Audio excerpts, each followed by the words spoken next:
গোটা মধ্যপ্রাচ্য উত্তপ্ত হামাস ইসরায়েলের সংঘাতে বেশ কয়েক মাস ধরে লেবানন ও ইসরায়েল সীমান্ত উত্তেজনা বেড়ে চলায় নতুন করে আরেকটি যুদ্ধ শুরু হতে পারে বলে শঙ্কা প্রকাশ করেছেন অনেকে। এরই ধারাবাহিকতায় এবার লেবাননের পাশাপাশি সিরিয়াতেও হামলা চালিয়েছে ইসরায়েলি বাহিনী। বৃহস্পতিবার লেবাননের দক্ষিণাঞ্চলে আগ্রাসন চালায় নেতানিয়াহু বাহিনী। এতে নারী ও শিশুসহ প্রাণ হারান অনেকে। পাশাপাশি সিরিয়ার একটি চেকপোস্টে হামলা চালায় ইসরায়েলি সেনারা।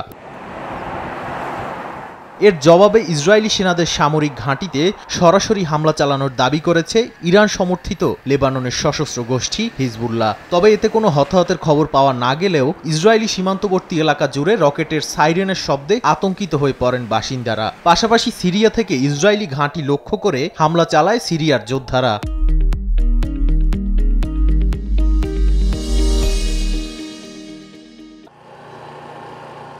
এদিকে হিজবুল্লাহর হামলার ভয়ে এবং নিজেদের লক্ষ্যবস্তু ঠিক রাখতে লেবানন সীমান্ত ঘেঁষা উত্তর ইসরায়েলের বাসিন্দাদের নিরাপদে সরিয়ে নেওয়া হচ্ছে বলে জানান ইসরায়েলি প্রতিরক্ষা মন্ত্রী ইয়োব গ্যালান্ট। বলেন, তাদের উত্তরাঞ্চল এখন অনেকটাই ফাঁকা। লেবাননের সঙ্গে যুদ্ধরত সম্পর্ক ধরে রেখে সুকৌশলে এগিয়ে যাচ্ছেন তারা।